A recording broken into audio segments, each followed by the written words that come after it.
मेरा ये vlog specially उन स्टूडेंट्स के लिए है कि जो मुझे बार-बार कमेंट्स कर रहे हैं, जो परेशान हैं, तो आप लोग प्लीज़ परेशान मत हो। आपके साथ इनजस्टिस नहीं होगा, ठीक है? आपके केस में डिले ज़रूर आ सकता है, लेकिन आप लोगों को रिस्पॉन्स भी मिलेगा। अगर आप लोगों का रिस्पॉन्स अगर आपको लग रहा है कि आपके 28 डेज़ गुज़र चुके हैं, तो आप लोग उसके लिए पेड इंक्वायरी डाल दें, ठीक है? वो आपको उसमें रिस्पॉन्स कर देंगे। एक चीज़ और मैं बताना चाह रही हूँ कि लोग ये समझते हैं कि पेड इंक्वायरी जो है वो आपके वीज़ा को के प्रोसेस को तेज़ कर देती है। ऐसा कुछ भी नहीं है। पेड इंक्वायरी जो है वो आपके वीज़ा का स्टेटस आपको उसे बता सकते हैं। आपके एप्लीकेशन को तेज़ करने में या फ़ास्ट प्रोसेस करने में पेड इंक्वायरी का कोई हाथ नहीं होता है, ठीक है? तो आप लोग पेड इंक्वायरी ज़रूर करें। आप लोगों को इससे एटलीस्ट ये होगा कि आप लोगों को अपने वीज़ा का स्टेटस पता चल जाएगा कि आपका वीज़ा का स्टेटस क्या है, आपका वीज़ा कहाँ पहुँचा है, आपका वीज़ा किस प्रोसेस से गुज़र रहा है, ठीक है? सेकेंडली आप लोग इन र्यूमर्स पे बिलीव मत करें। मुझे एक 2 स्टूडेंट्स ने बड़े परेशान होके ये क्वेश्चन किया था कि हमने सुना है कि बहुत बल्क में वीज़ाज़ रिजेक्ट हो रहे हैं, ठीक है? जब उन्होंने मेरे से पूछा उस टाइम तो वीज़ाज़ के रिस्पॉन्स ही नहीं आ रहे थे। तो प्लीज़ आप लोग भी जो लोग ऐसी वीडियोज़ बनाते हैं, आप लोग ऐसी वीडियोज़ मत बनाएँ कि जिनसे स्टूडेंट्स परेशान हों, क्योंकि ये टाइम बहुत क्रिटिकल होता है। मेरे पर से गुज़रा है, जब मेरा वीज़ा लगा था, मेरे हस्बैंड का लगा था, तो हम लोग बहुत परेशान थे। ऑफ़ कोर्स ये बहुत क्रिटिकल टाइम होता है और इस टाइम में इंसान कहता है कि हमें कहीं से भी कोई इन्फॉर्मेशन मिले तो हम लोग जो है वो हमें हमारे कोई तसल्ली हमें दे दे कि क्या हो रहा है, क्या नहीं हो रहा। हालाँकि सबको पता होता है कि कहाँ से कहाँ तक हो चुका है हमारा प्रोसेस, क्या हो रहा है, क्या नहीं हो रहा। लेकिन सिर्फ़ एक तसल्ली की ज़रूरत होती है। तो प्लीज़ आप लोग ऐसी लेम वीडियोज़ मत बनाएँ जिससे स्टूडेंट्स डिसहार्ट हो जाएँ। ऑलरेडी बड़ा जो है ना वो ये सेंसिटिव टाइम होता है स्टूडेंट्स के ऊपर।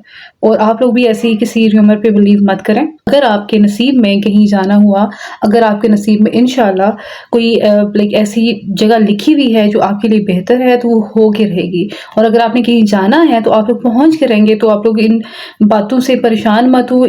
इसको लेके अपना फ्यूचर ये मत समझें कि आपका फ्यूचर बस यही है। अगर आपको यहाँ पे वीज़ा ना लगा तो पता नहीं क्या हो जाएगा, ऐसा कुछ भी नहीं है। हो सकता है कि अगर खुदा न ख़ास्ता अगर आपका वीज़ा नहीं लग रहा, तो उसमें कोई अल्लाह की बेहतरी होगी, ठीक है?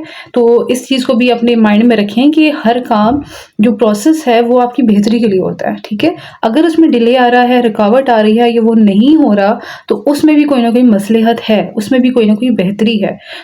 अस्सलाम वालेकुम, welcome back to my channel. उम्मीद करती हूँ आप लोग बिल्कुल ठीक-ठाक होंगे। मैं भी बिल्कुल ठीक-ठाक हूँ अल्हम्दुलिल्लाह। आज जो है वो मैं वीडियो आउटडोर बनाना चाह रही थी, सोच रही थी कि यूके थोड़ा-सा जो है एक्सप्लोर करवाऊँ अपने साथ। लेकिन यहाँ पे क्योंकि वेदर आजकल इतना एक्सट्रीम हुआ हुआ है, इतनी ठंड है कि मैं खुद बाहर बहुत कम निकलती हूँ, इसलिए आज फिर मैंने सोचा कि वीडियो जो है वो इंडोर ही बनाऊँ। व्लॉग की तरफ बढ़ती हूँ, लेकिन उससे पहले आप लोग मेरे चैनल को सब्सक्राइब कर दें और वीडियो को लाइक करके कमेंट ज़रूर कीजिएगा अगर आप लोगों को इन्फॉर्मेशन चाहिए। इसके अलावा आप लोग मुझे इंस्टाग्राम पे भी मैसेज कर सकते हैं। इंस्टाग्राम का जो लिंक है डिस्क्रिप्शन में मौजूद है, तो आप प्लीज़ वो भी चेक कर लीजिएगा। बढ़ते हैं वीडियो की तरफ। सबसे पहले मैं आप लोगों से गुड न्यूज़ शेयर करना चाह रही हूँ। गुड न्यूज़ ये है कि जो स्टूडेंट्स के वीज़ाज़ हैं वो प्रोसेस होना स्टार्ट हो चुके हैं और एम्बेसी से स्टूडेंट्स को रिस्पॉन्स आना शुरू हो गए हैं।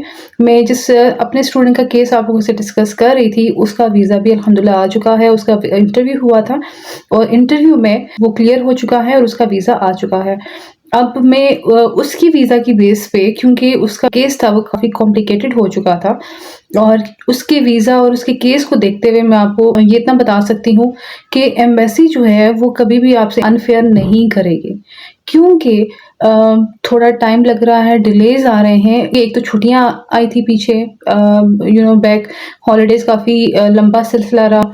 उसके अलावा जो है वो स्टूडेंट्स का इनटेक स्टार्ट हो चुका है, यूनिवर्सिटीज़ में स्टूडेंट्स ने पहुँचना है, तो इस वजह से जो वर्क वीज़ाज़ हैं वो भी डिले हो रहे हैं। अब स्टूडेंट्स को रिस्पॉन्स जो है वो लेट जा रहे हैं। अभी स्टूडेंट्स काफ़ी परेशान हैं। मुझे बहुत ज़्यादा कमेंट्स आ रहे हैं। स्टूडेंट्स ने जो है वो मिड दिसंबर में अप्लाई किया और अभी तक उनका रिस्पॉन्स नहीं आया है। लेकिन क्योंकि एम्बेसी जो है वो अब डिटेल्ड वेरिफिकेशन कर रही है, जो स्टूडेंट्स हैं उनके बैंक स्टेटमेंट से लेके उनकी ईच एंड एवरीथिंग। अगर आप इंटरव्यूज़ दे रहे हैं तो इंटरव्यू में आप कोशिश ये करें क्योंकि कोई ऐसा लेम आंसर मत दें कि जिसकी बेस पे आपका जो है वो केस लटक जाए। आप लोग कोशिश ये करें सिंपल एंड शॉर्ट आंसर्स दें। जो आप लोगों से पूछें आप सिर्फ वही जवाब है। इंटरव्यू बहुत शॉर्ट होता है, अपने इंटरव्यू को आप भी शॉर्ट रखें, ठीक है? और कोशिश ये करें कि जितना वो पूछें आप उसी का जवाब दें, बहुत ज़्यादा आपको डिटेल में जाने की ज़रूरत नहीं है। सेकेंडली जो वर्क वीज़ाज़ हैं उसमें डिले इसलिए आ रहा है क्योंकि स्टूडेंट्स का जो है वो अभी रेशो बहुत ज़्यादा है, स्टूडेंट्स का ऑलरेडी केसेज़ उनके बहुत लेट हो चुके हैं और वर्क में भी जो है वो डिटेल्ड वेरिफिकेशन हो रही है। मीन्स से अगर आप लोगों ने वर्क के लिए अप्लाई किया है तो ऑफ कोर्स आप लोगों का प्रीवियस जो एक्सपीरियंस है, जो प्रीवियस बैकग्राउंड है उसकी वेरिफिकेशन हो रही है।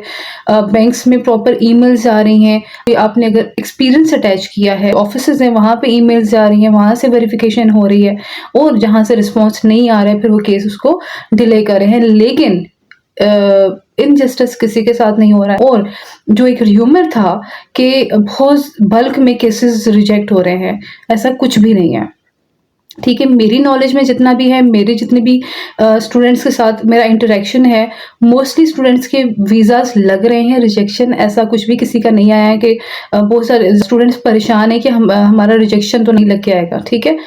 तो रिजेक्शन तो नहीं लगेगा लेकिन डिले ज़रूर आ रहा है। मेरे इंस्टाग्राम पे, मेरे यूट्यूब पे बहुत ज़्यादा स्टूडेंट्स के कमेंट्स आ रहे हैं और मैंने कोशिश ये की है कि मैं सबको रिस्पॉन्स करूं और मुझे बहुत खुशी होगी कि अगर मेरे किसी रिस्पॉन्स से या मेरी किसी हेल्प से आप लोगों को तसल्ली मिलती है या आप लोगों के काम में आसानी होती है तो मुझे बहुत ज़्यादा खुशी होगी। मैं अवेलेबल हूँ हर टाइम आप लोगों के लिए। आप लोग मुझे इंस्टाग्राम पे मैसेज कर सकते हैं, मुझे इंस्टाग्राम पे फॉलो कर लें और मुझे वहाँ पे मैसेज कर दें। मुझे आप जो है वो मेरी वीडियो के नीचे कमेंट करें तो मैं आपको वहाँ पे भी पूरी कोशिश करूँगी कि आप लोगों को रिस्पॉन्स करूँ। मैं अभी कोशिश कर रही हूँ कि मेरे जिस स्टूडेंट का वीज़ा अप्रूव हुआ है, जिसने अभी पासपोर्ट जाके कलेक्ट किया है एम्बेसी से, उसको जो क्वेश्चंस हुए थे और जो उसने आंसर्स दिए, क्योंकि मैं वेट कर रही थी कि उसका वीज़ा अप्रूव हो और उस अप्रूवल की बेस पे जो उसने रिस्पॉन्स दिया है एम्बेसी को, जो उसने रिप्लाइज दिए हैं, जो उनकी कन्वर्जेशन हुई है, मैं आप लोगों से एज इट इज़ आप लोगों से शेयर करूँ ताकि आप लोगों की भी